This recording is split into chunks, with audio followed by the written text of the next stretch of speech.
In this episode, I talked to an expert that has been through a lot to give tips and allow you to be empowered to get healing, even if you don't have a doctor or a practitioner that you can work with. One of the main things I get in holistic health and functional medicine is that it is not cheap and it is not easy.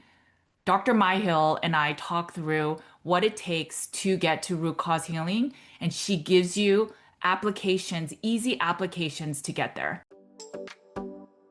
I now eat a lot of meat, and so do they.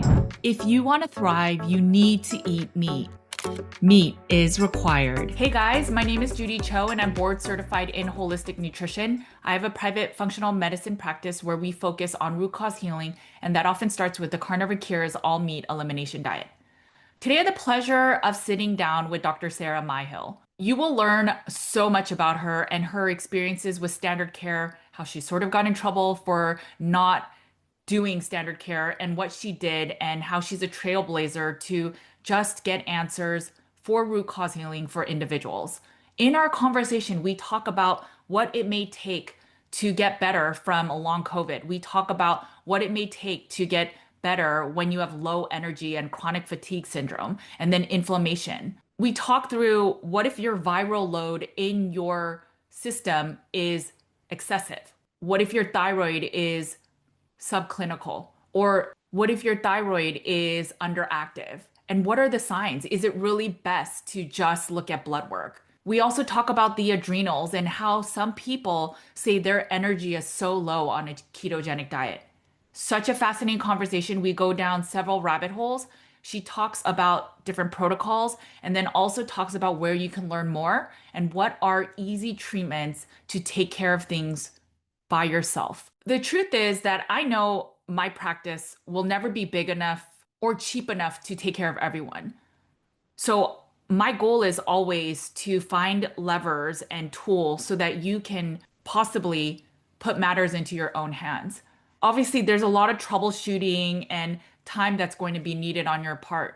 But if you want to get to root cause healing, I firmly believe it's possible. One thing I do want to note is that I'm sure some of you will say, Dr. Myhill believes that you need nutrients, but why do you need nutrients if you're eating a all meat diet or a diet that's species appropriate? The thing is that, as Dr. Myhill brings up, our soil is more depleted. We are surrounded by a lot more toxins. We are filled with a lot more toxins, and that all requires raw materials. And so if you are under eating, or you have an underactive thyroid, or your pituitary is imbalanced, or you're detoxing heavy metals, that all requires energy. And so sometimes the meat alone may not be enough. Now, in our practice, still try to just work on gut support. So digestive enzymes, hydrochloric acid, microbiome supports such as probiotics and immunoglobulins to get the immune system, to get the gut as strong as we can. But sometimes we do use a little bit more nutrition, not because the carnivore diet isn't sufficient or a paleo diet or a ketogenic diet with whole foods,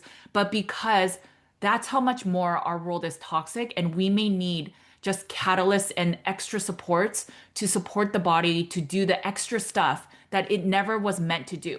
Our bodies were not meant to be detoxing glyphosate and detoxing heavy metals and mycotoxins to the level that we are, or the level of viral on top of everything. So when a practitioner says sometimes we need that extra dosage of vitamins or minerals, it's not because that they don't believe the diet is good enough. It's because our world is that much more toxic, and then maybe there needs to be a little bit extra input. I believe in the carnivore diet and getting your gut as strong as it can to assimilate all the nutrients. But if you're going through detox protocols or protocols to rebalance your immune system, you might just need a little bit more of that heavy lift. All right, guys, let's get right into the interview. Hi, Dr. Myhill. I am very excited to have this conversation with you. For the people that are listening and watching that may not have heard of you, if you can introduce yourself. I'm a conventionally trained doctor. I qualified in 1981. I spent 20 years working as a British general practitioner within the National Health Service. And then in the year 2000, I left to go into independent practice. And the reasons I did that is because I didn't have the clinical freedoms that I needed in order to be a good and effective doctor. So since 2020, so I've been working independently, essentially as a naturopathic doctor. And what that is, it's all about looking for disease causation. So the problem with conventional medicine, as I'm sure you've worked out, is that's all about symptom suppression with drugs. Dare I say it, follow the money. Whereas what I'm interested in is why people have symptoms. What is the mechanism by which they have their fatigue, their headache, their depression, their arthritis, or whatever? Because if you can work out what the underlying causes are, then that has obvious implications for management. So I was digging through your site and I loved all the information you have. You have a wealth of information and all your publications. You talk about ecological medicine. And so let's dive into that. But what made you want to pivot from standard care? Because it was not intellectually satisfying. Okay. People, I qualified in 1981, came out top of my year, thinking I was the perfect doctor. And as soon as I got into general practice, my patient was saying, "Why have I got eczema? Why have I got depression? Why?" And I didn't know the answers to that. I knew what drugs that I should be prescribing for them, but that's not satisfying. People they don't want the drugs. They want to know why they've got problems. And ecological medicine is the same as naturopathic medicine. It's the same as functional medicine, alternative medicine, call it what you like. Essentially, it's all about asking the question why, looking for root causes. And that is what is so important, so intellectually satisfying. And that's where you have truly happy, grateful patients who become friends for life. I had Dr. Fecky on not too long ago, and he talked about how for his patients, he started recommending diet, and then he sort of got in trouble for that. And I think you have some stuff going on, or that you're, fighting against the big behemoth. Correct. And Correct. I mean, my main claim to fame is that I'm the most investigated doctor in the history of the General Medical Council. So the okay, current score is the GMC have investigated me on 49 separate occasions.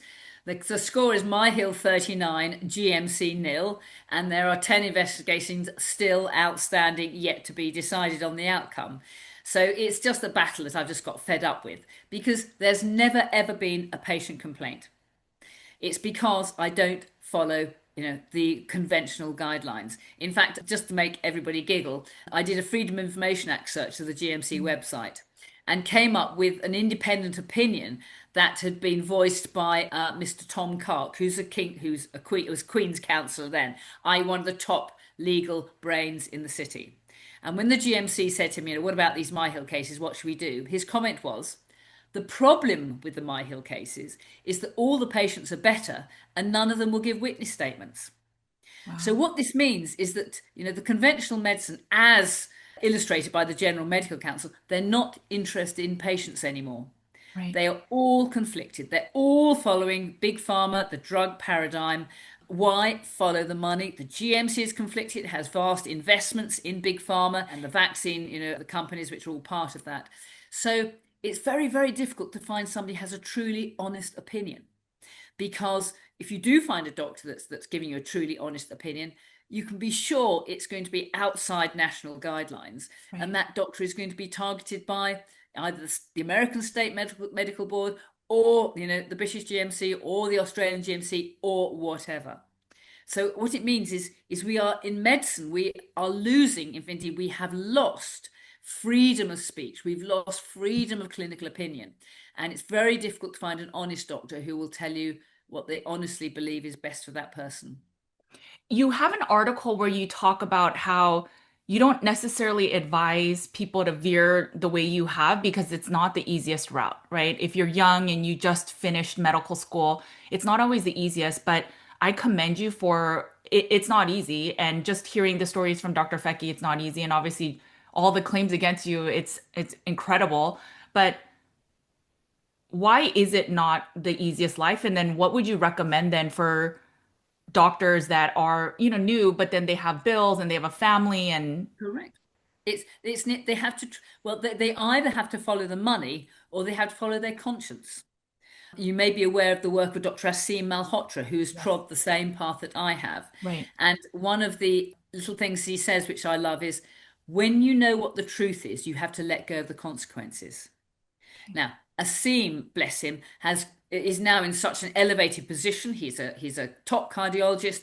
He works for Make America Healthy Again. He's been speaking at the Reform Conference recently. So he's in a very strong position. It'd be very difficult for the General Medical Council to come after him and strike him off because he has a following, he has a standing. But for the new young doctor who's fresh to all this, it's very, very difficult for them to match their conscience and their financial situation. So much so that now 1 in 5 young doctors qualifies as a doctor and then they go and do something else because they realize in this country Wow. that the system is so corrupt, really. It's intellectually corrupt. Now, the surgeons are the great doctors. Surgeons are proper doctors because they diagnose problems, whether it's cancer or tumors or arthritis, and then they do operations to fix that. It's the medical drug prescribing doctors who are the corrupt ones because they have been trained by big pharma, they are paid bankrolled by big pharma, and if they step out of line, they get stitched up by big pharma backed corporations. So they're the ones that are treading a very difficult path. I had Callie Means on. He brought up the fact that medicine has become where they don't really want you better. They want you kind of sick but alive so then they can have a consumer take their medications for the rest of their lives. But it's hard for me to really rectify. Is it really that evil that it's just about money when there are people that are sick that want a better life? I really do believe it is that evil. I mean, Okay. Big Pharma's mantra is a patient cured is a customer lost. Wow. So what I'm trying to do is to teach, and the word doctor comes from the Latin, it means docere, to teach. I'm Mhm. trying to teach people to take control of their own health. And it develop methods, simple tools of the trade that are available to everybody. So I run teaching sessions, I run workshops like today, I write books, and my all my information is free on my website. So I can give people the information so they can sort out their own medical problem by working out what the mechanism of that is. And Okay. as you rightly point out, it all starts off with diet and what you put in your mouth. It's interesting. My next question was going to be about empowerment. So obviously you love empowering the people and your patients. People that get covered by insurance, for example, they'll try eating a meat only or paleo or keto diet, and then they'll go to the doctor, and because they're eating higher fat, their cholesterol is elevated, and then the first thing the doctor recommends is, I don't care that you're necessarily feeling better. I'm very worried about your cholesterol. You may feel fine today, but you're asking for a heart attack. You need to get on statins. How do we empower ourselves to say, no, that's wrong. I need to just ignore that because it does seep in, the doubt seeps in. Hey guys, just a really quick break. Nutrition with Judy's private practice is now called Empower Functional Health. I started as a nutritional therapist, but we have become much more all encompassing. At Empower Functional Health, we do functional medicine, chronic illness, autoimmune, gut health, environmental illness such as SIRS, mold illness, Lyme. Regardless of all these names, the goal for us is always to get you root cause healing answers. And of course, carnivore, the all meat elimination diet is always on the table. Food, the right food, is always medicine. We offer functional tests, prescription meds, and really everything to get you closer to root cause, where you can just eat the meats you enjoy and live the life that you are meant to symptom-free. The goal is to get off meds, supplements, and everything else that your body no longer needs support in. Our practice, whether it's Nutrition with Judy, sharing podcasts and free content, or our private practice, Empower Functional Health, our goal is to support you guys in the barbell theory. We give a lot of free content, our evidence-based research. We don't use Substack. We give all our stuff away for free. We interview with the best and make it super tactical so you have clinical pearls that you can walk away with and try in your own healing journey. And then we work with some people in a smaller subset, one-on-one, to provide that level of personalized care.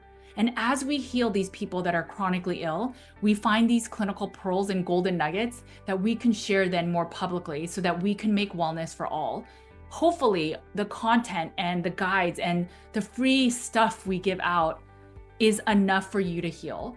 But if it's not, you can always come and work with us in our private practice so that you can get more personalized care. If you want to learn more, make sure to check out empowerfunctionalhealth.com. Well, the point is, you can't trust your doctors. Okay. You're essentially consulting a puppet of the pharmaceutical company who wants you to consume their drugs because it makes money. So whenever you have a difficult question, should I do this? Should I do that? Is this right or is this wrong? Always go back to the first principles of evolutionary biology. Okay. Now, humans, for hundreds of thousands, nay, millions of years, have eaten a largely carnivore diet. The fact is, we evolved because we were carnivore, not to become carnivores. And the business of becoming carnivores means that we have to socially interact. We need our intelligence to communicate with others because we've hunted as a tribe. I mean, human beings are essentially persistence hunters. They can't sprint fast enough in order to catch their prey, but they can run and run and run and run it down until it comes to bay, and then all the tribe come together in order to kill that. But you see, if a tribe kills a large herbaceous prey like a mammoth or an elephant or a mastodon or whatever, that provides food for the tribe for weeks and weeks, possibly months. But to do that, there's a huge amount of social organization that comes on. We have to be clever with our hands to make tools and stones and the like. And that is why our intelligence is such an asset to us, and we have become the species that we are. But central to all this is brain power. And for our brains, we need two fats in particular. We need DHA and we need arachidonic acid. And you only get that from fish oils, meat, and meat fat. And so that's why we are intelligent. And there is not a scrap of evidence that shows that lowering your cholesterol reduces your risk of disease. In fact, the opposite is true. I can show you studies where the higher your cholesterol is, the longer you live. And guess what the brain's largely made up of? Cholesterol. What's the immune system largely made up of? Cholesterol and fats. These are absolutely essential building blocks for healthy energy, brain function, immune function, and the rest. And with good immune function comes protection against cancer. And the big three that are killing us, the number one cause of death in America today, and this is not my work, this is work done by Peter Gotch, is drugs, prescription medication, drug side effects, drug interactions, misuse of drugs. That is the number one killer in America today. And then after that comes heart disease, cancer, and dementia. Statins are very dangerous drugs. And the most sold statin in the world is called atorvastatin. It's worth $1 trillion a year. That's $1 billion a year.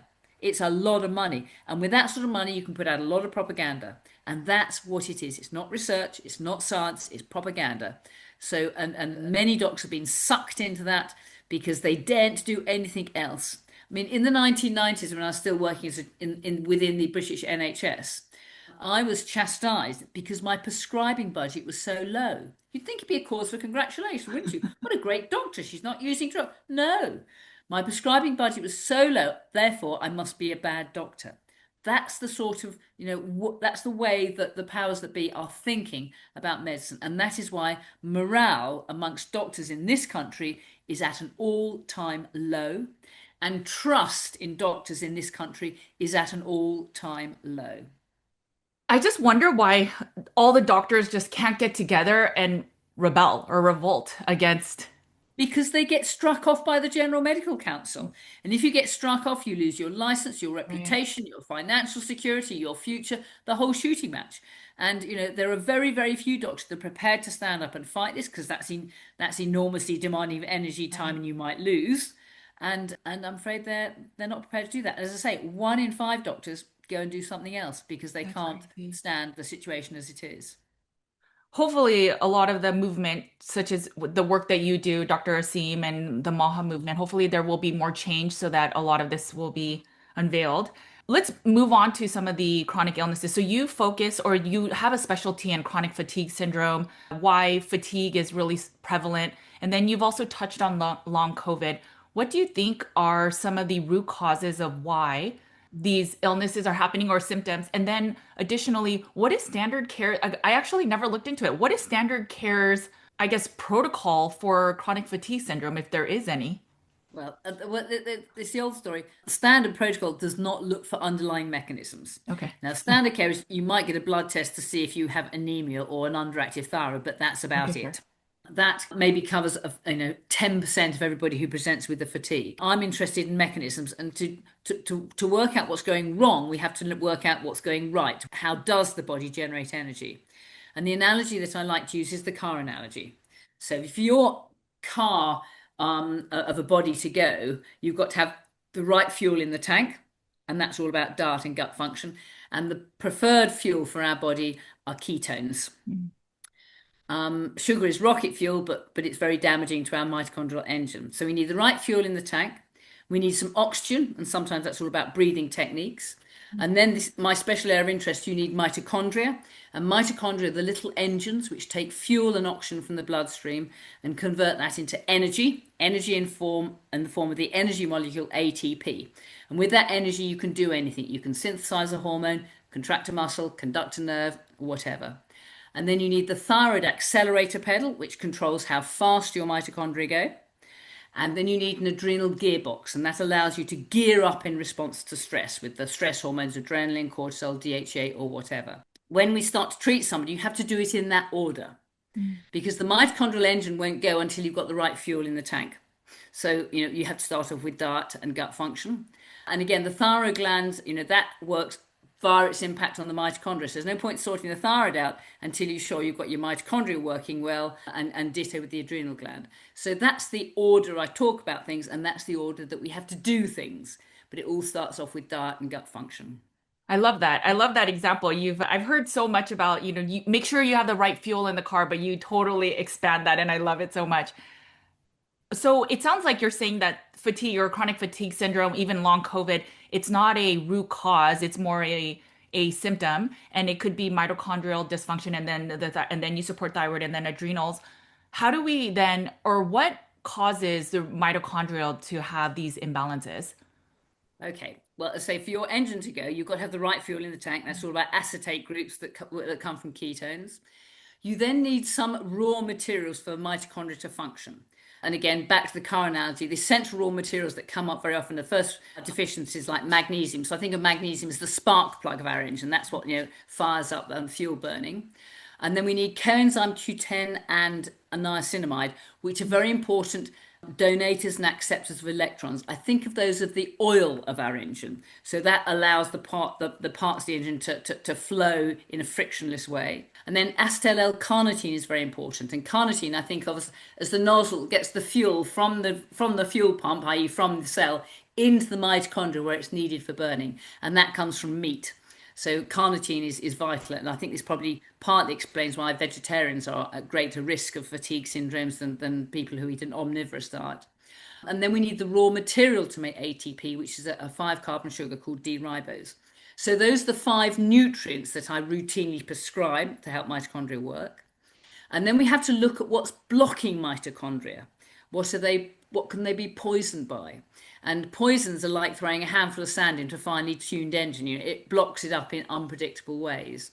And the fact of the matter is, we are all poisoned without exception.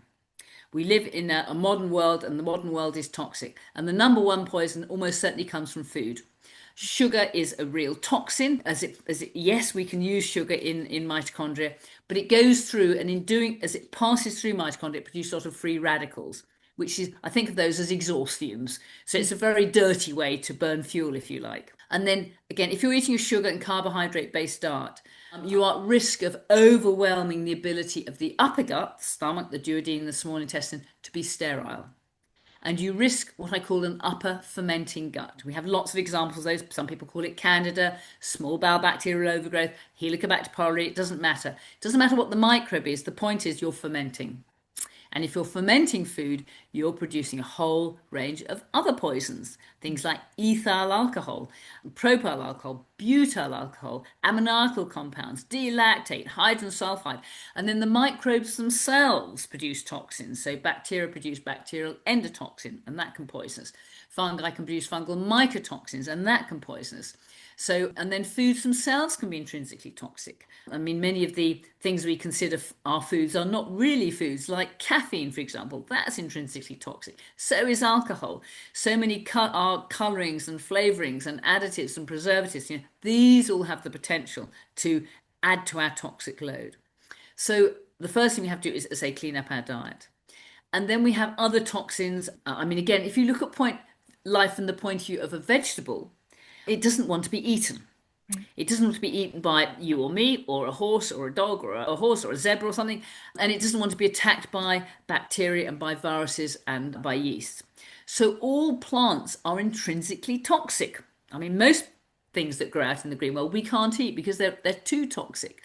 Obviously, some plants we can eat, and on balance we win. But all plants contain natural toxins, lectins, alkaloids, tannins, oxalates, and they all have to be detoxified in the liver. So those natural toxins combined with the unnatural toxins that we're now exposed to, and I've done any number of fat biopsies looking for chemicals, volatile organic compounds, smellies, perfumes, cosmetic compounds, and the likes, and I've never found a normal result. I always find fire retardants, organochlorines, sometimes organophosphates, maybe glyphosate or whatever. And then in addition to that, we are then poisoned by heavy metals. And again, I've done any number of urine tests with a chelating agent. And again, I've never seen a normal result. We all carry a body burden of lead, of arsenic, mercury, cadmium, aluminium, and so on. So doing detox regimes, I'm increasingly coming to the view that we should all do detox regimes. And I can speak for hours just on why we're poisoned, what we're poisoned with, and the detox regime. But again, a part of the overall strategy, we need to detox. So, and then of course we have, say, the control mechanism. So you can have perfect mitochondria, perfect fuel, everything working hunky-dory. But if your thyroid gland is going slow, then your body of a car is beginning to go at 5 miles an hour instead of 50 miles an hour. And of course that will present with fatigue. So, but say mitochondria, I consider those to be the central player when it comes to energy delivery mechanisms. Now you also mentioned long COVID. And again, that is a clinical picture. That is a clinical picture characterized, yes, by poor energy delivery mechanisms. But in addition, these people have, as I call it, an immunological hole in their energy bucket. Their immune system is active. It might be active for reasons of chronic infection. It might be active for reasons of allergy or possibly autoimmunity. But the point of view is the immune system is our standing army. The immune system is what we need to defend ourselves against infection, against foreign invaders. And just like armies need a lot of raw materials and a lot of energy, so does our immune system. And what we want is for our immune system to be quiet. And if the immune system is quiet, then it's not spending a lot of energy and we have the energy to go out and have a life. So the best example of this is that if you got a sudden flu and you didn't, deal with the virus very quickly and the virus got a bit of a grip on you, then you would be bedbound. You might be bedbound for a week or 2 weeks. Why do you have no energy? Because all the energy of your body is going to the immune system to fight that virus. And this is what it's like for people who have ME. ME is chronic fatigue syndrome plus inflammation. And these people often say, I just feel ill. The French have a word for it, it's called malaise. But they feel ill, they feel flu-like, they feel sick. Sometimes a very foggy brain, can't get out of bed, aching muscles, swollen lymph nodes, maybe low-grade fever, all these flu-like symptoms. And that's the typical of long COVID, which may well be due to persistent infection with the wretched COVID virus. And there's a wonderful website set up by Dr. Tess Lowry called The Bird, the British Ivermectin Research Development, where there are regimes which include drugs like ivermectin. Ivermectin seems to be a very good drug against COVID virus infection, and some people find that affords great relief. But the commonest cases, most of the cases of long COVID that I see, are those that follow a COVID jab. Now, we can't call it a vaccine because it's not a vaccine, it's gene therapy. And the problem with that COVID jab is it turns people into manufacturers of spike protein. And spike protein is markedly inflammatory. It drives inflammation wherever it ends up. And as we've discussed, if you're in an inflamed state, then as I call it, you have a hole in your energy bucket, so it will make you fatigued. And you will get inflammation wherever that spike protein ends up. And that explains the myocarditis that we see, the heart inflammation we see, the inflammation of blood vessels. And in parallel with inflammation goes sticky blood. If you're in an inflamed state, your blood is in a sticky state. And that explains the strokes and the myocardial infarctions and the thromboembolic disease that we're seeing, as well as a multiplicity of other clinical pictures. So long COVID, in my experience, is much more associated with the jab than with a COVID infection. We also see that in our practice, so I would agree with you. For the people that did get the jab, And there's obviously a lot of detox protocols. So we've noticed that ivermectin works well if it's more active, but if it's not and it's more long COVID, you now just I haven't felt the same since whether it's the jab.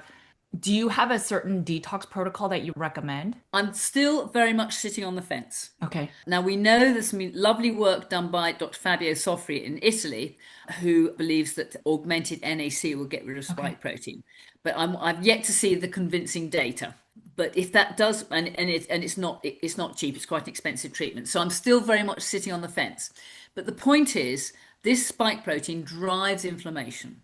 Right. So my initial approach is we put in place all things anti-inflammatory. Guess what? Ketones are markedly anti-inflammatory. Sugar is markedly pro-inflammatory. So, the ketogenic diet is a great starting point. Vitamin D is probably one of the most important anti-inflammatories in the body. And it's very difficult for people to get sufficient vitamin D just from sunshine. I mean, in this country, it's impossible. So I like everybody to take vitamin D at least 10,000 international units a day, which is equivalent to about half an hour of sunbathing daily. Vitamin C, again, it's markedly anti-inflammatory. I like everybody to take 5 grams of vitamin C a day. Iodine, again, it's markedly anti-inflammatory. The point is these are tools, as I call it, that everybody can access, that are inexpensive, affordable, intrinsically safe, and multitask. They do more than one useful job. And I mean, and then on top of that, then we should all be doing the detox regimes. We should all be putting places to avoid getting future infections. There's much to be done, and as I say, it's a whole package. And the details of these packages, are freely available on my website for people to look at. In terms of the energy, so I'm on the same page with you. I think when we have people that are really, really ill, we try to get them on a more ketogenic where their ketones are at least at 1 millimole per liter. And a lot of these unwell people have a hard time eating, or they're just they have a hard time getting to that level of ketones, and that's not even that high. And so then there are practitioners out there that'll say it's because the ketones are a bit more acidic. They're making their anion gap levels higher, and the energy source is not getting into their mitochondria. So any amount of sugar that they eat or any type of food, especially even if they eat a little bit of carbohydrates, it's easier to get into the mitochondria and so they have energy. So just allow them to eat what they want. I obviously don't agree with that, but what are your thoughts with that? Because we Okay. see that a Well, lot. I think what you're describing is a clinical picture that I call ketogenic hypoglycemia. Okay. And this was first recognized by the pediatricians in the 1960s because at that time, the treatment for children with epilepsy was a ketogenic diet. Right. And most of the kids did fine on the ketogenic diet. A few didn't. They said they were hungry all the time, they felt tired all the time. The clinical picture was that as if they'd got low blood sugar, but when you measure their blood sugar, it's actually okay. And what they found with those kids is that they just grew out of it. And I think that what we're describing is I think this is part of the clinical picture of the underactive thyroid. Okay. So when you are in ketosis, the body normally fat burns with thyroid hormones. We know that, don't we? When people who become thyrotoxic, if they become overweight, they go into massive fat burning mode, massive ketosis, and the weight just drops off them. But the underactive thyroid is very common and it gets unmasked when you go onto a ketogenic diet because suddenly people haven't got the thyroid hormones to fat burn. And so they fat burn with adrenaline instead. Mm. And of course, when you have symptoms of low blood sugar, they're not symptoms of low blood sugar. They're the symptoms of the adrenaline response to low blood sugar. So very often people say, oh, I get terrible hypoglycemia. But when they check their blood sugar, it's fine, it's Right, normal. right. I say it's the adrenaline that's causing the symptoms. So if you have an underactive thyroid and then you get into ketosis, you start fat burning with adrenaline and you feel terrible. You feel wired but tired. Very often people can't sleep. They feel shaky, tremulous. If you measure their blood sugar, as I say, they're fine. So this may well be a clue that they have an underactive thyroid. And at that point, I'd want to look at their thyroid function tests and not just look at the blood tests because the blood tests alone never give you a diagnosis of an underactive thyroid, or rarely. What the blood tests tell us is if there is biochemical scope for a trial of thyroid hormones, if the clinical picture suggests that. So, for example, let's just look at T4, which is the main thyroid hormone. The normal reference range for T4 in this country is 12 to 22 picomoles per litre. Now, if your result came back at 12.1 picomoles per litre, your doctor would say, oh, there you are, you're in normal range, you're fine. But you might feel much better running at 22. In fact, Professor Sir Anthony Toft, who wrote the British Medical Association Guide to Treating the Underactive Thyroid, in that book he states some people don't feel well until their free T4 is running at 30 picomoles per litre. So what we have to do is do the blood tests, see where the T4 and the T3 are lying, see if there's biochemical scope for a trial of thyroid hormones, ask ourselves, does the clinical picture fit? So the clinical picture of somebody with an underactive thyroid is, yes, they're fatigued, but there are some signs and symptoms that are very specific to the thyroid. So if your pulse at rest is much below 70 beats per minute, if it's running 55 or 60, that would point to an underactive thyroid. If your core temperature is running very cold, that would give you a clue. If you have symptoms of edema, another name for the underactive thyroid is myxedema. And so you tend to get, dark rings under the eyes, puffy hands, maybe carpal tunnel syndrome. Edema of the vocal cords can give you a change of voice, so you kind of get a gruff voice like that. Edema of the tongue. So if you look at the side of the tongue, then you can sometimes get tooth marks on it where the dementor's tongue has sat against the teeth and left indentations. Swollen ankles. Very often, and again, thyroid hormones are partly responsible for our circadian rhythm. So what wakes us up, obviously, is sunshine. And then we should, primitive woman would have lived, outside, out of doors, getting all that lovely sunshine every day. And then as the light fades, levels of melatonin build up. And melatonin stimulates the pituitary gland to produce thyroid stimulating hormone. And that spikes about midnight. So melatonin levels increase during the evening and that triggers sleep. TSH spikes at midnight. That stimulates the thyroid gland to produce thyroxine T4 and that spikes at about 4 o'clock in the morning. T4 is then slowly converted to T3 and that spikes at about 5 o'clock in the morning. T3 then trots around the body and gives the adrenal glands a kick. And they pour out adrenaline and cortisol and DHEA at 6 or 7 o'clock in the morning, and that's what wakes us up. Now, many of my fatigue syndrome patients are owls. They can't get off to sleep until 11, 12, 1 o'clock in the morning, and they don't wake naturally until 7, 8, 9 o'clock in the morning. And again, that's another clue that there might be a thyroid problem.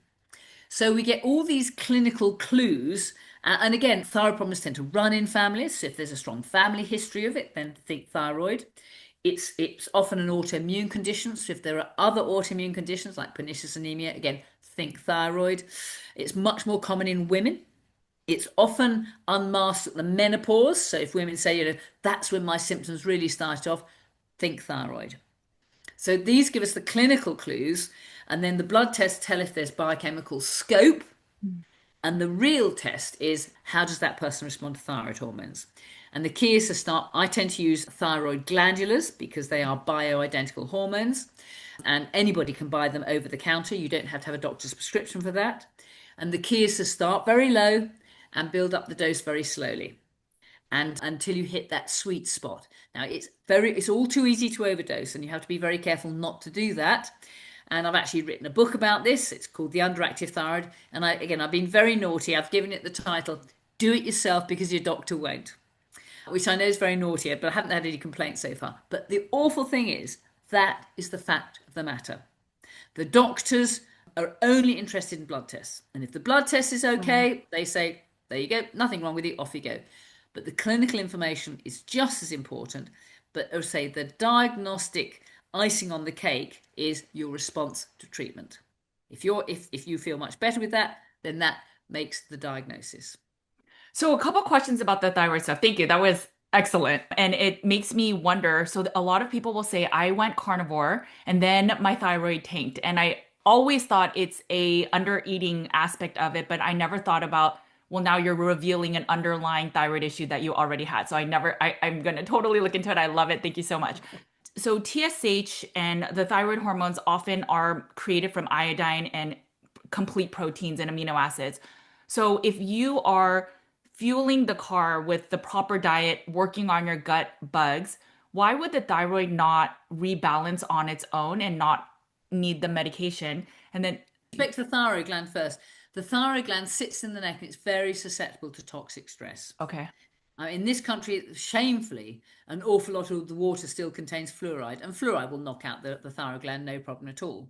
Many soft furnishings, new cars, leathers are treated with fire retardants, and they're full of polybrominated biphenyls.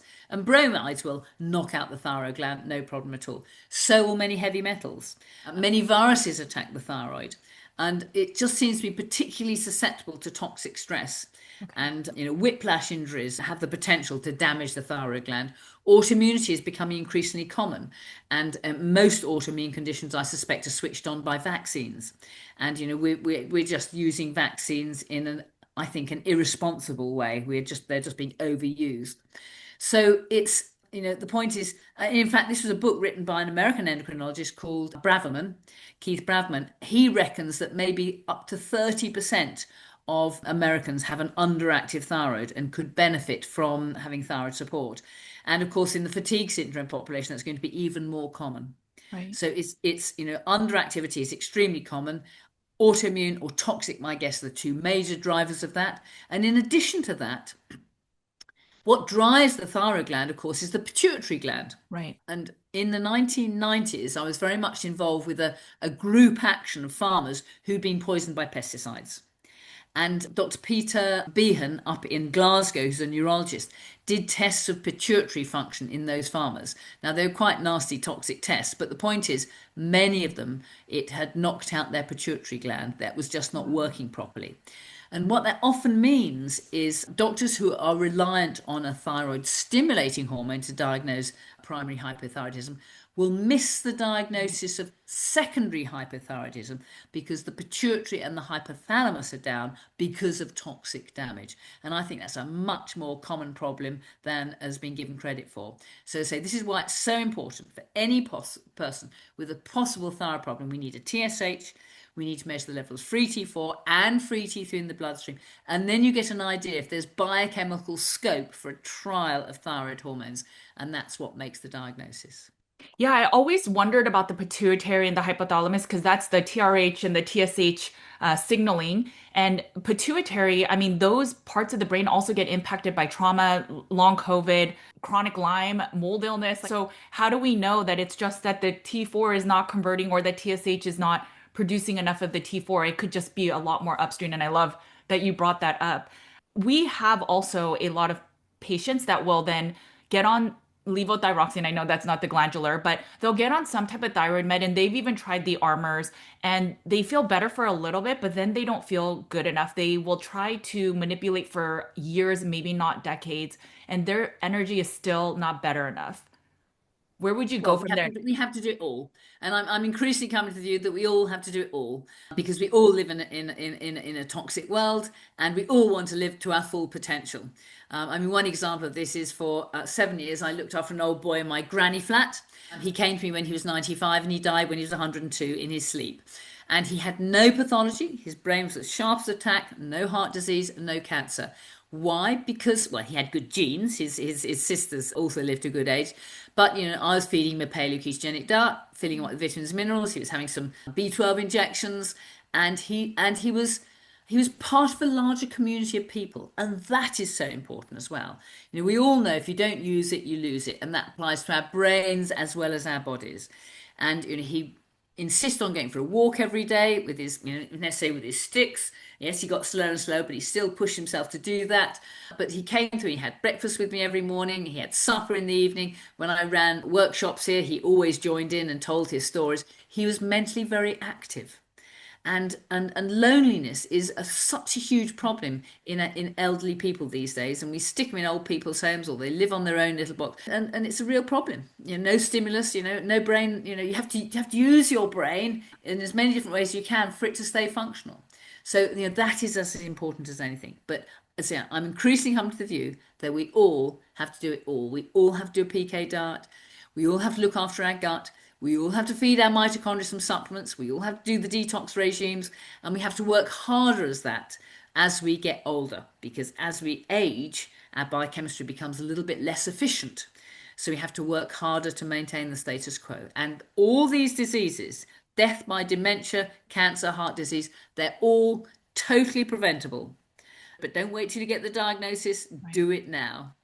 Yeah, I'd have to agree with you. I went to a functional medicine conference not too long ago, and all the doctors were recommending their protocols that they've seen work for X illness, and they said since COVID, it doesn't work as well. The world is just a lot more toxic. We're a lot more lonely. There's less connection. People aren't moving as much. I mean, Yeah, exercise and meditation have shown to support neurogenesis and supporting the brain. So I correct. think like you said, there's just so much important stuff. I want to touch on EBV. We focus on carnivore diet, then gut healing with that, and to reduce the overall inflammation. And then we see how far can we get before we have to look at external or other Agree. layers and supports. We do some of the nutrient supports, but we try to get the meat as assimilated in the nutrients, and then we'll look at the other things as you've mentioned. And then we started seeing a subset that were ill with the lifestyle. And so there was a bit of mold. And what I noticed is even the mold protocols weren't working perfectly. And so there's binders. I know we'll talk about detox. And so there's a detox regimen, whether it's drainage or lymph support or the binders and then getting the biofilm busters. Some people just don't get as well. We also leverage my body to support the nervous system. So then I started testing Epstein-Barr because I noticed that there is a subset where everyone gets mono or gets exposed to it. There's not everyone shows symptoms. And some people that are really, really dysregulated because they have the mold illness or it's very activated because they're living in mold or they're exposed to it, their IgGs for Epstein-Barr is the highest possible that can come back, which to me, it's not necessarily I will go after Epstein-Barr, but it shows, oh, your immune system, maybe as you brought up, has a big hole and we need to figure out how to calm that. And so I wanted to know, there's not a lot of doctors and practitioners that test for that, look at that, other than let's hit mold, let's hit Lyme, let's hit long COVID, let's hit CFS or ME. What are your thoughts on Epstein-Barr and all It's the other it's herpes it's viruses? well, they're all nasty little viruses. Yeah. And difficult to get rid of. Now, we're very lucky here. We can get blood tests to in laboratories in Germany, Oh, and they do okay. very useful testing, not just IgG and IgM antibodies, but they also do something called ELISpot testing, which looks at cell-mediated immunity. It tells us how busy the immune system is against Epstein-Barr virus. But what often happens when results come back is you find people don't just have Epstein-Barr virus, they've got a whole range of microbes, which what they call co-infections. Often other herpes viruses, maybe cytomegalovirus, maybe HSV1 and 2, maybe chickenpox virus, and then often mycoplasma comes up, or Borrelia, which is Lyme disease, or whatever. So my initial approach is I try to reduce the total infectious load. Okay. And there are some, interventions which have very broad antimicrobial activity. And the two that I love more than anything else are DMSO and methylene blue. Okay. DMSO is very good the theory is that it breaks down biofilm. I think it massively improves fourth phase water, which is another long Mm. story. But that has very broad spectrum antimicrobial activity as well as improving mitochondrial function. And in parallel with that, methylene blue is very simple. It is very similar. Again, it's a very important acceptor and donator of electrons, so we know it improves mitochondrial function.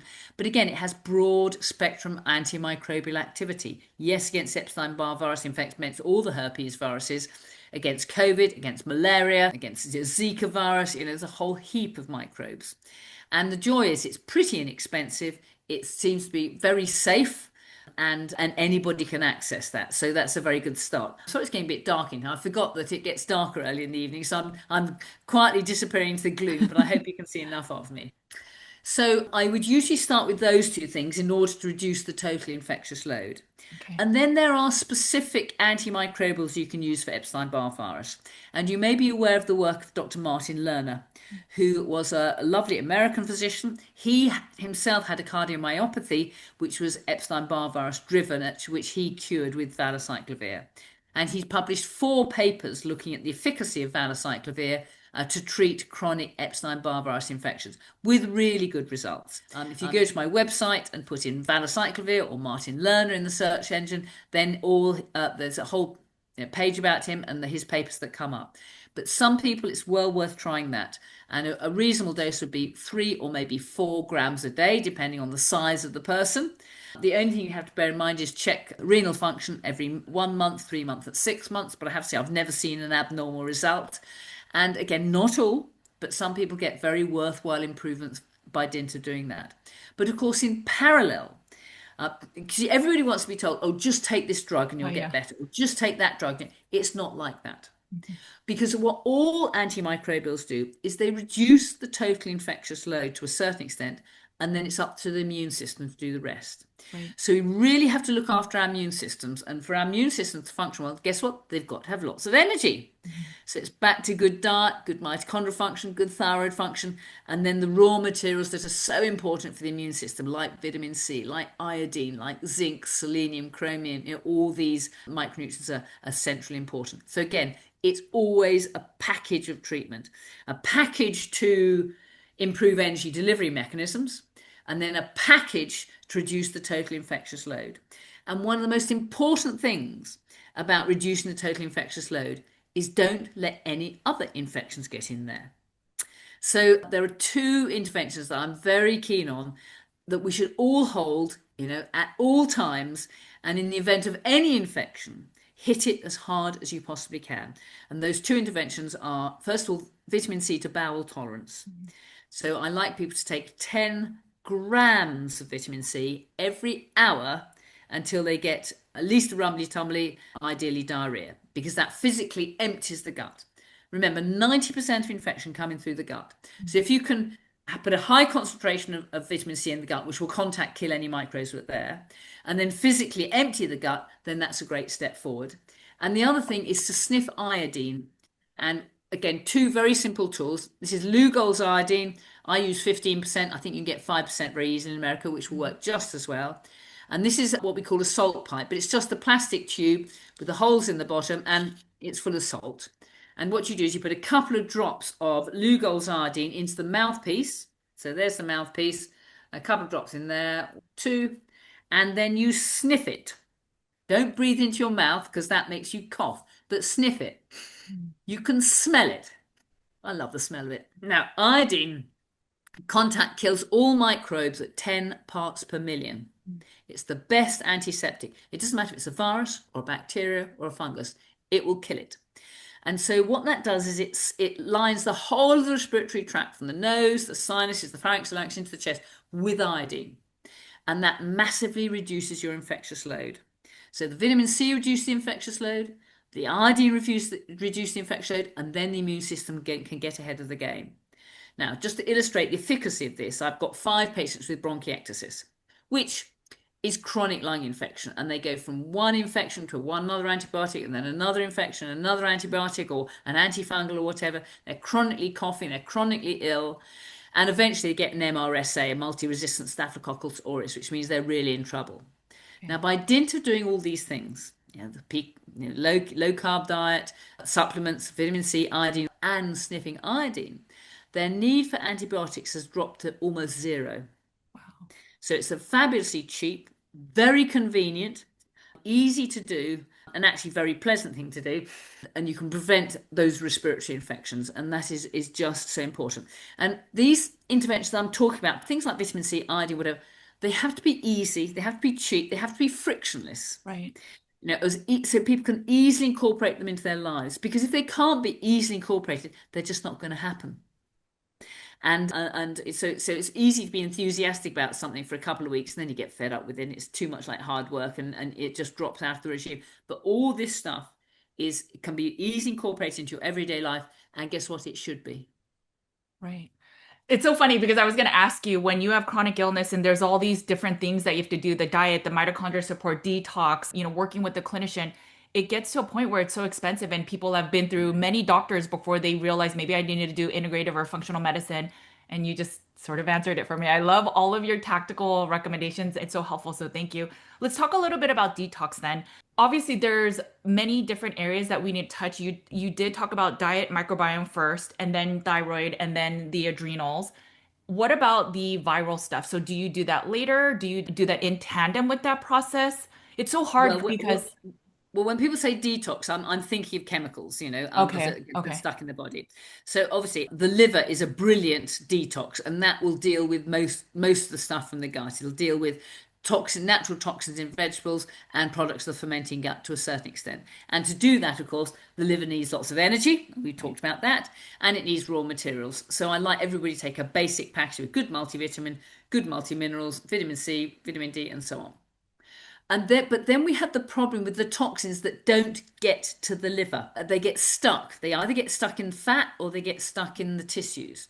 Now, broadly speaking, it's the fat-soluble chemicals, the volatile organic compounds, the pesticides, the fire retardants, the solvents, the smells, the perfumes. They're the ones that get stuck in fat. And to get them out of the fat, then I'm a great fan of heating regimes. Now, it doesn't matter what that heating regime is. It doesn't matter if it's sunbathing. If you're fit enough to go running, that's ideal, or get hot, with physical exercise. Sauna sweating is ideal. Warm baths, Epsom salt baths are great. And what they do is that heat, it shakes up the chemicals in the subcutaneous fats. And as I think of it, it boils them off onto the lipid layer on the surface of the skin, from whence they can be washed off. And I think that process can be greatly enhanced by putting clean organic oils, coconut oil, shea butter, or whatever, on your skin to give a nice lipid, greasy layer on your skin, which is clean. And then as you warm up, or you just live, you just exist, the chemicals migrate, say, from the subcutaneous into that greasy layer on the skin, and which either gets shed off with skin scales. We shed about 3.5 kilograms of skin scales a year. So that fat is mopped up by dead skin scales and shed. Or next time you come to wash off, that gets rid of them. And we know this work. There's some lovely work done in America at Dallas by Professor Bill Ray, who demonstrated that heating regimes, and he did a study involving 210 patients, where he showed that not only did the levels of chemical come down, but so did their symptoms improve. They improved symptomatically. And, I've been collecting data for years, and what I've shown, whether it's fat biopsies or DNA adducts or translocated protein studies or whatever, that the toxic load comes down reliably well with those heating regimes. And broadly speaking, 50 such regimes will halve your total toxic load. Now, you never get rid of every last molecule because they come out exponentially. So if you have a notional load of, say, 64 whatever, then 50 regimes will bring it down to 32, another 50 regimes will bring it down to 16, another to 8, another to 4, so you never get to 0. But if it's sufficiently low, the body can cope with that. So everybody can do some sort of heating regime. If it's just putting organic, oil on your skin and then showering off, later on in the day or the next day, that will start the whole process going. And then the second thing we have to think about is toxic metals. Now, the point about toxic metals is they don't get to the liver because they get stuck in tissues. Right. And the reasons they get stuck in tissues probably derives from the fact that many people are deficient in minerals. Zinc deficiency, magnesium deficiency, selenium deficiency is common. And if the body is exposed to a nasty toxic metal, then it'll grab that instead because it looks similar. Right. Now, of course, it doesn't work as well, probably doesn't work at all. But the point is they get stuck, particularly in the heart, in the kidneys, the bones, and the brain. So to get those out, we have to use a chelating agent. Now, chelate comes from the Greek word. It means a claw, and it's a compound that you can swallow and grabs holes and brings them out of the body, either in urine, usually in urine. Things like ameramide, DMSA, EDTA, substances like that. But the problem is they're rather expensive. Now, sometimes when you're dealing with a clinical case, you have a bit of luck. And in my case, I had a great bit of luck with a lovely young man called Frank Dalton. And yes, I can use his name with his permission. And he's been doing heavy metal tests. He's been very interested in this every 6 months for about three or 4 years. Now, it just so happened, and initially it pulled out a big lump of mercury and some lead, and then everything seemed to go back to normal again. I said, "Oh, Frank, I think you must have got rid of your heavy metals because the test is showing normal." But he was keen to go on testing. Now, it just so happened I started him on MSM, methyl sulfonyl methane, for another reason, for his fermenting gut. Now, methyl sulfonyl methyl is the organic form of sulfur. We're all sulfur deficient. How do we know that? Stephanie Senath, Toxic Legacy, and her wonderful research. So I'd start him on that, and he was taking about 15 grams a day, which is about 3 rounded teaspoons a day. But what was so fascinating is that when we did his next toxic metal test in his urine, yes, he took the DMSA, he was also taking MSM, But we saw great big spikes of a whole range of nasty metals that we'd not seen before. Aluminium. And I'm so pleased about that because Professor Chris Exley reckons the only way you can get aluminium out is with silica water. And guess what? That's very expensive. Anyway, big spike of aluminium, a big spike of bismuth. And I said to him, where on earth did that come from? And he said, oh, about, 15 years ago, I took an indigestion remedy called Pepto-Bismol, which contained bismuth. So that heavy metal had been in his body for all those years. We got a big spike of tungsten, no idea where that came from. Big spike of tin, no idea where that came. Big spike of gadolinium, that's often used for radioactive scans of the heart or whatever. So I'm optimistic that MSM, which is very affordable, very inexpensive, will be a good chelator for heavy metals. In fact, as we speak, I'm setting up a small study, yet to get the numbers in to report on that, but that will be very interesting. Don't wait for the results. Everybody should be doing some sort of heating regime to get rid of the volatile organic compounds, and everybody should take at least 3 months of MSM to pull out their heavy metals, and I think it will do that. The only warning thing is, with MSM, you can get quite marked detox reactions. I think it's that good. So do start on just a quarter of a teaspoon a day and gradually build up. So you can end up taking 3 teaspoons a day for a window of time of 3 months, and then go back to a maintenance dose of maybe half a teaspoon a day. Do you think that some people that have a hard time losing weight is because they're so toxic, their body's trying to protect them with the extra fat? Yeah, that is certainly biologically plausible, and therefore the heating regimes will be particularly helpful for them. But some people often struggle to lose weight because they have an underactive thyroid and they can't fat burn. Okay. And they may also have problems because they're insulin resistant. So, there's more than one explanation for difficulty losing weight. Okay, let me ask you about the heavy metals. So there is some school of thought that say unless you're ready to detox heavy metals, for example, if you were to go after mercury, if you don't detox properly or if it doesn't remove from your system properly, it'll get loose from one part of the tissue and then it could go into your brain. Thoughts on that? Well, I asked Dr. Eleanor Blauroch-Busch this very question. Now, she Okay. is probably one of the most experienced people in the world in dealing with toxic metals, and she runs a lab in Germany, Microtrace Elements, which is a fabulous laboratory. Okay. And she said she couldn't see any evidence for that whatsoever. Wow. So, I mean, all these chelating agents doing are grabbing hold of heavy metals and pulling them out through the urine. I mean, they're not transporting them to the brain and dumping them there. I just don't see that's biologically plausible. So I hear what you're saying, but it doesn't cause me any sleepless nights, put it like that. Okay. If someone were to have heavy metals, Epstein-Barr, and then obviously you want to do the gut, the diet, thyroid, adrenals, where does the other stuff come into play? Do you do it together? I know it's very Yeah, individualized. well, exactly. I mean, I'm increasingly coming to the view that we all have to do it all, and we start with as I call with the bleeding obvious and work up to the more esoteric, because for many people, all they have to do is do the diet really well, sort out the upper fermenting gut, take some supplements, do some detox, and that will get a lot of people an awful long way. And of course, the hard bit of that is the diet. Every single time, it's the wretched diet. And I often give people a shopping list of things to do, and guess what? They cherry pick the easy things because they're easy. And they come back and I say, well, how are you getting on? And they, oh yes, I've done the PK diet. And then I start saying, well, what are you actually eating? And then it becomes apparent that actually they're not doing the PK Right, diet. right, And that's why sometimes the carnivore diet is a very useful starting point right. because the rules are very simple, aren't they? It's meat, fish, and eggs, and maybe butter if you're absolutely sure that person isn't dairy allergic. But that's often the most frictionless route to recovery. Yeah. Is your essential package the same thing as some of the stuff you brought up? Because I saw that on your website. Well, the point is we all need a basic package of supplements simply because first of all, there's a one-way cycle of micronutrients of minerals from the soil into plants, into animals, into us, and we throw Right. them away. Okay. So the soil is becoming progressively deficient in micronutrients, so are the plants, so are the animals, and so are we. So we need a basic good multivitamin, a good multimineral, as I say, just to get on the starting blocks. And then, because we are Homo sapiens, we can't make our own vitamin C. Right. So my view is we should all take 5 grams of vitamin C a day to get on the starting blocks. None of us get enough sunshine, so we only need vitamin D 10,000 IU a day to compensate for that, just to get on the starting blocks. And then we're all iodine deficient without exception. And I think we should all be taking Lugol's iodine, 15%, 3 drops a day just to get on the starting blocks. So I have what I call a basic package of supplements that we should all do. Don't wait till you get cancer or heart disease or chronic disease. Take it now just to maintain the status quo. And in parallel with that, we need some good oils, and you get those from fish.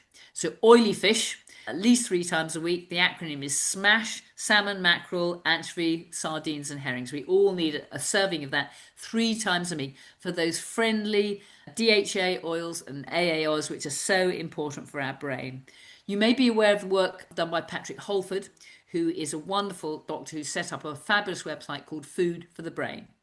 It's the largest clinical audit in the world for dementia. I think he's now recruited over 1 million people. And it's free. Anybody can join it. You do a cognitive function test. He offers tests that you can do yourself to measure your homocysteine, to measure your essential fats, to look at your detox ability, package of supplements. And he reckons, and I'm sure he's right, because this is fantastic research that backs this up, you do a ketogenic diet, take fish oil, and sort out your homocysteine with B vitamins, and you have a 99% chance of avoiding dementia. Wow. And when you say B vitamins, you're talking about methylated Bs. Ideally, yes, but for Okay. Okay. some I people, know. just the B vitamins will do the biz. Okay. Okay. Thank you so much for your time. This was amazing. I'm going to go down so many rabbit holes from this. So thank you so much. Where can people find you? I'm just so busy at the moment. But the thing is, go to my website, which is just drmyhill.co.uk. I do online workshops. I'm doing one on Okay. Wednesday where I think we recruit 20 or 25 people, and I chat away all day from 9:30 in the morning to 4 o'clock in the afternoon, asking, going through the whole structure and answering questions and looking at tests. And then I run educational workshops at my home here. They're good fun. They're coming on a Friday night, and I talk all day Saturday, Sunday, Monday, and we eat a PK diet, obviously, and go through all these issues and do the detox regime. So there are many ways you can get hold of me, and of course, I've written a few books. Right. And yes, and the books, you can find them on your website. Yeah, absolutely. Yeah, or Amazon. They're all there. Yeah. Okay. Well, thank you so much for your time. I will put all your information in the show notes. This was incredible. I've interviewed so many different people and you've lit up some spark plugs for me to look down. So thank you so much for your time and for all the work you do and even going against the grain and you chose to do what's right for patients. And I love that you have the application of making it simple because I too, no matter how perfect a diet or a regimen, if it's not easy, if it's not realistic, no one's going to follow it. And so I love your smash, like for example. So thank you so much again for your time. Okay, Judy, my pleasure. Okay, guys, this interview was so incredible to me. I think there were some things about the thyroid and the hypoglycemic thyroid symptoms that I want to go down because could that be some of the reasons why we see an increase in blood sugar on a carnivore diet and maybe that is normalizing it? I'm not sure, but I'm definitely going to go look into that. There are many different researchers, experts that Dr. Myhill brought up that we can look into and then protocols that you may want to try. I know it's tricky when you're not working with a practitioner, but maybe if you get Dr. Myhill's book, if you have an underactive thyroid, maybe that can be the support that you need to make yourself feel better. As she said, though, it takes a lot of bit of everything. So if you're not doing a diet that's mostly clean, and I'm not talking about just eating jerkies and processed meats, but really eating whole foods, making sure your meat is relatively clean, and then not really cheating on any other processed foods, seed oils, and then working on healing your gut. As Dr. Myhill talked about, I didn't really get to talk to her about alcohol and the fermentation because it's a very similar process as when you're fermenting carbohydrates and having fungus in your system. But alcohol does similar detriments to the body. But if you are fermenting, so if you are still having fungal issues and you have been eating a mostly carnivore diet, you want to look at the microbiome and you want to look at your environment. Are you being exposed to extra toxins that you were not aware of? There's a lot to think about, but as this talk shares, the gut and the nutrition, the raw materials you give is so paramount to the rest of the stuff that then you may need to do. I hope this conversation gave you actual tools to get you closer to root cause healing. I truly applaud Dr. Myhill for all of the stuff she's been through to advocate for people to get better and to give people the empowerment to get better. Because if you look into a lot of the stuff she's going through, it's been hard for her. And I applaud her for being so noble and such a trailblazer to find the tools and solutions for people to just get their life back so they can live a normal life. All right, guys, make sure to eat a lot of meat. Take care of your bodies because it is the only place you have to live. I will talk to you later. Bye, guys.